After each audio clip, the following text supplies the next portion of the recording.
mo. Somehow, trials and testing in life are inevitable. We can never control trials and testing. We can only best them. Sabi sa'yo mga igsoon, dili na itong makontrolar ang mga problema, ang mga pagsulay, kung muabot sa itong kinabuhi, kay dili na sila mapungnan. But the thing is, pwede na ito nga mahimo nga mga pagsulay o mga tentasyon sa kinabuhi, mahimo nga din ato ang mapildi, pinaagi sa usa ka butaka atong masabtan karon. Jesus never responded out of the situation. But Jesus responded on how the disciple respond on the situation. Jesus never responded on the situation, but Jesus responded on how the disciples responded in the situation that they are in. Diba? Nakita na ito in verse 25. Now, grabe ang mga pagsulay, grabe ang bagyo, na nagtuya-tuya sila mga isun upan ang hadlok na. Ang Ginoo, wala siya immediately ng lakaw sa tubig, yung adto na to. But he waited for the fourth watch. For how many hours? But suddenly, because nakita niya ilang mga tinunan that they are doubting and they are in fear, nga mihimo nga din malulod sila, that's the time that Jesus went there. Amen? Trials and testings are inevitable. Kinahanglan masabtan na itong mga igsoon. We need to accept the fact na ang problema ng mga pagsulay sa itong kinabuhi, dili kapungan. Muabot yun na sa itong kinabuhi. Whether you like it or not, whether you are, kitawag nga, you're ready or not, whether you are saying nga, dili pa ni mo kaya, it will come to you because it is inevitable. The same is true sa itong kinabuhi. Even though you are unbeliever or you are a believer in Christ, trials and testings will come because they are inevitable. Kristohanon natin. And then, Lord, what is your, for this past week, wala talaga akong wala akong study. And this morning, God gave me a word. Or last night, God gave me a word about waves and surfing. Mga balod o gitawag na surfing. Waves and surfing. Waves are inevitable. Problems, trials, itong kinabuhi. In fact, in Matthew, persecutions and tribulations, or the word of God in you that is planted in you, attracts tribulations and persecutions. Because in every persecution and tribulation, it is an opportunity for God to work in your life. And in every persecution and tribulation, it is an opportunity for God to be glorified in your life. But we need to accept the fact na kinahanglan yun na sa ito ang kinabuhi. Amen? Kinsa may pulong sa Ginoo sa kasing-kasing dali. I believe all of us is the Word of God because Jesus is us. Naa si Ginoong Jesucristo sa itong kinabuhi. And when problem and trials comes, it is a testament lang na ang pulong na imo gibutang sa imong kasing-kasing mahimong mahitabo. It will come into fruition when tinuod nila ang pulong sa Ginoo sa imong kinabuhi. At the moment na walang-wala ka na, that's the moment that you see that God provided for. At the moment that you can do anything sa imong kinabuhi, you lose everything sa imong kinabuhi. That's the moment na makita ni mo ang Ginoo nga nagapamuha sa imong kinabuhi nga naapagyapon ka. Ang uban dili na makatindog, pero nagtindog pagyapon ka because God, hallelujah, and His word is true sa imong kinabuhi. Waves. Waves. Hindi mo may muwang takwad. Waves. Balloon. Expect the second wave, third wave, and fourth wave. Pag-ibig na kamahimo ka mapaguhan pa, na napoy, grabe ni, bago pa kaning abot ang sa kabalon, abot na ko ng isa. As I was studying about the life of a surfer, kisa kita ng mga surfer. Kada masakay dito sila sa ilang surfing board, maglangoy-langoy, magdagandagan sila sa balon.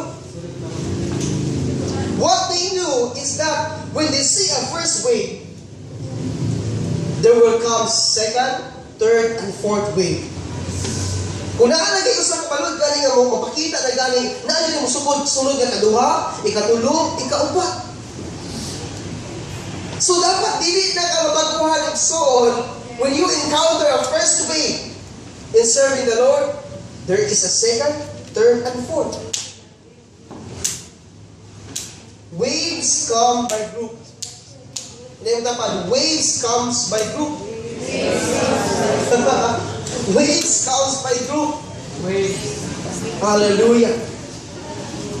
Waves comes by group. Hindi mo tapan, as a people of God, you are a surfer.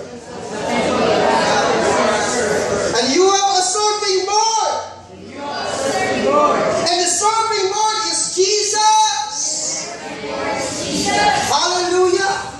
Dili na mahadlok sa mga balon because we are surfers and we are standing.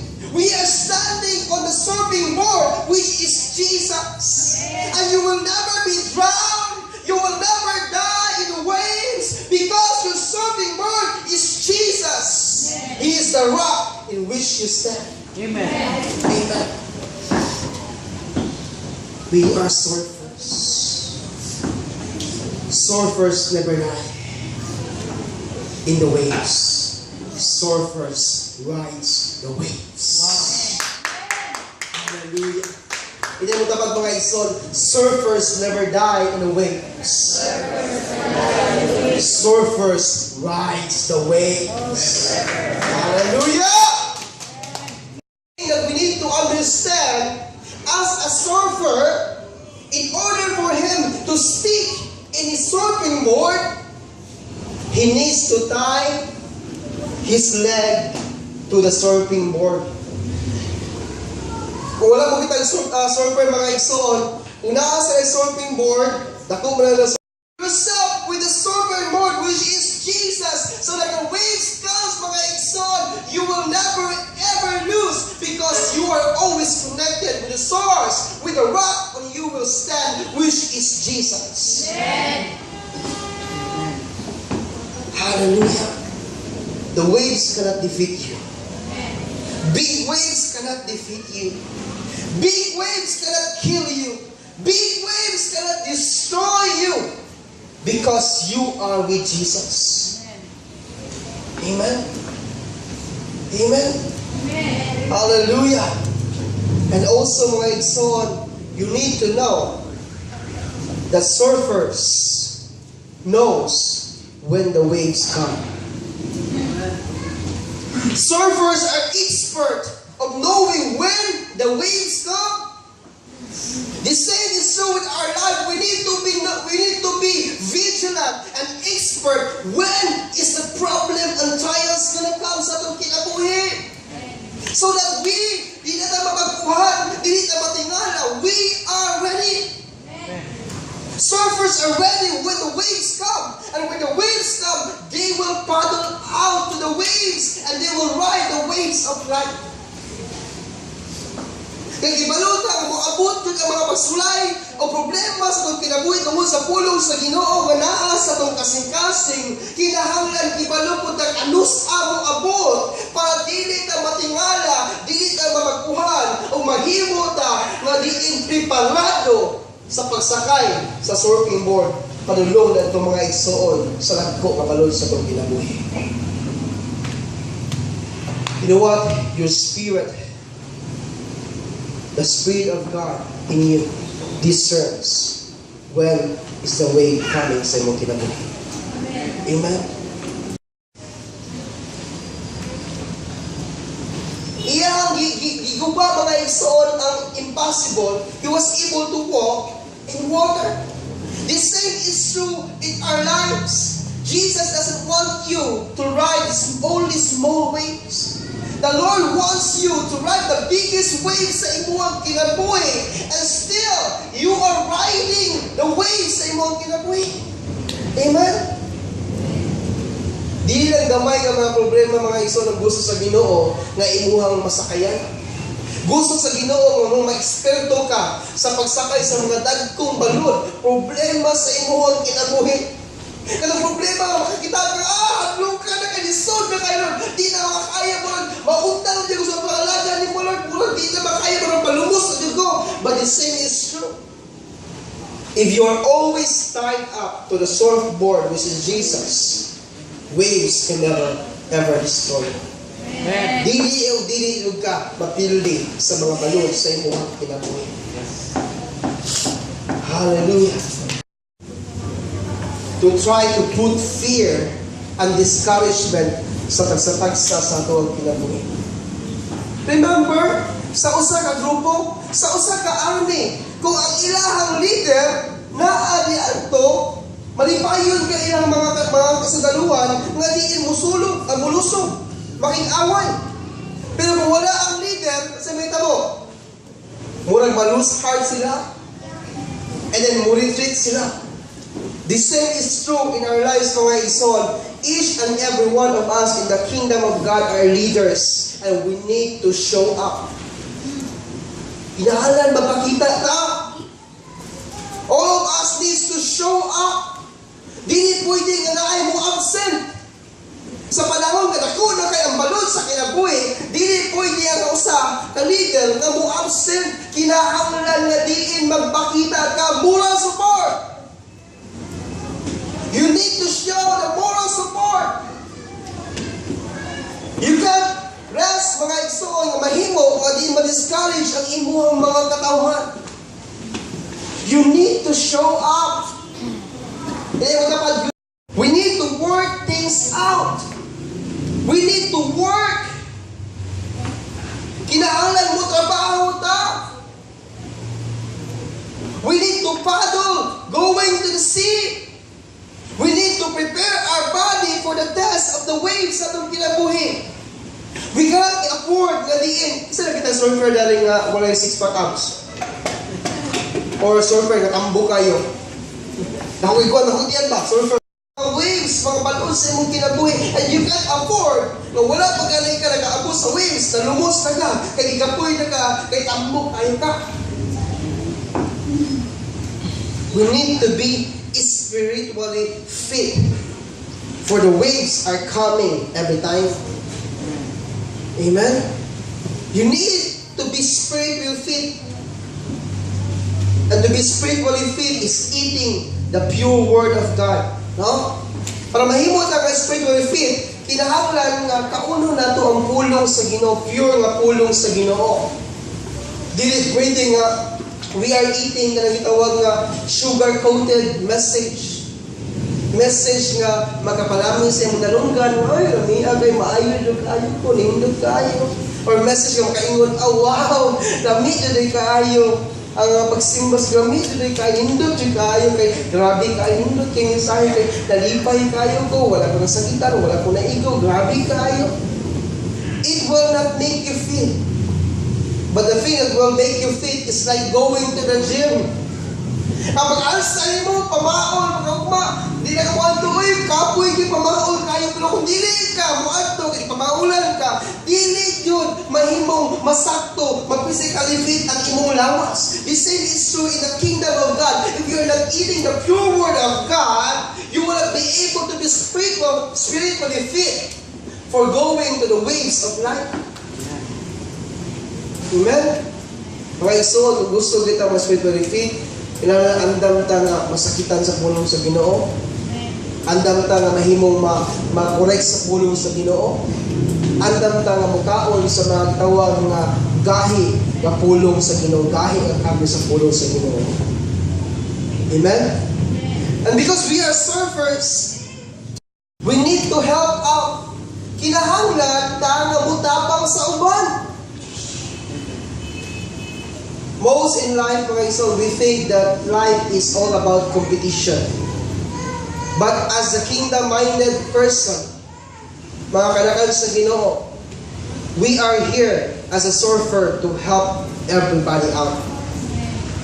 I still read an article na ang mga surfers kuno, Kung sa lain bagong nga surfer, ang una-una sa bagong nga surfer nga maulaw sila mo surf kay basta katawaan sila sa mga katundaan ng mga surfer nga maayo kayo, pero along the way ay ang ilahaning tradition sa mga surfer, kung naay bagong nga surfer, ilaha yung tabangan nga mahimong makaon sa pag-ride sa waves. We are here to help everybody out. Magtinabangay ta mga igsoon.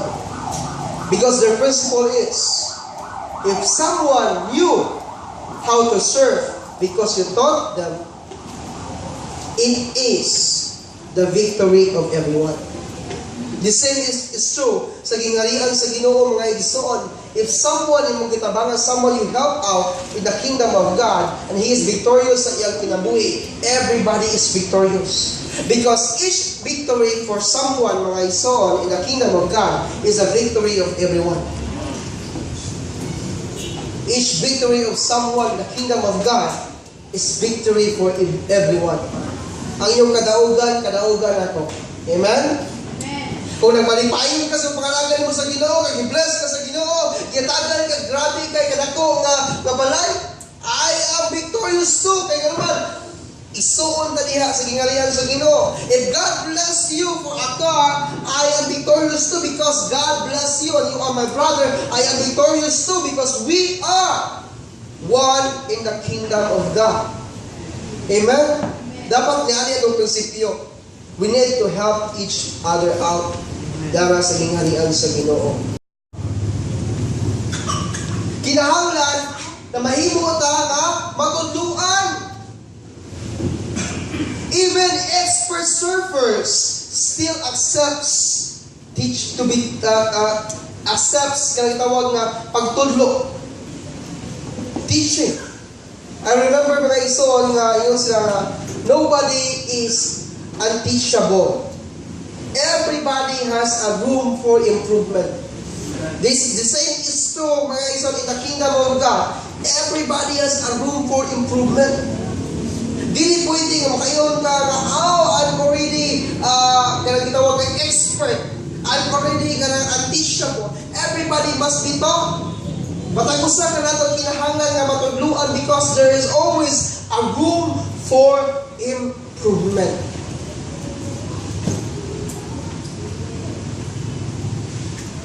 And the thing mga ison as a surfer,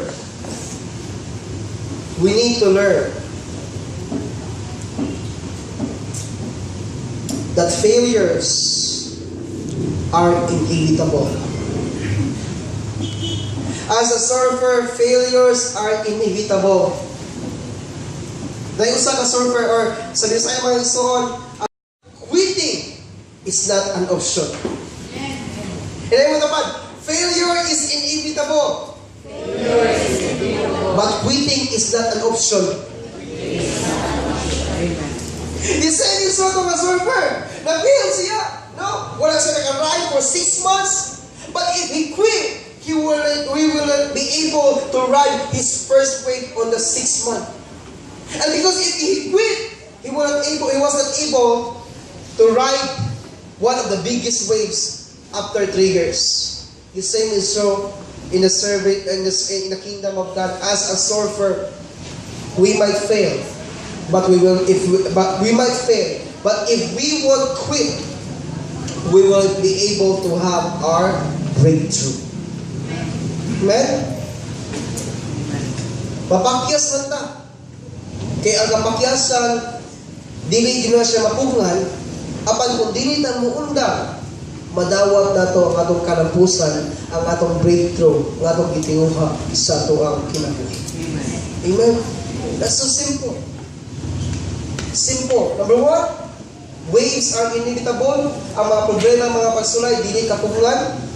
Dili pwede naman magikon nga dili na ka mapakita. Pero, nasayon ta nga ang mga pagsulay, mga problema, is an opportunity for us to please God. Oportunidad na ito nga din mahimaya ang Ginoo, taniwala ni anak.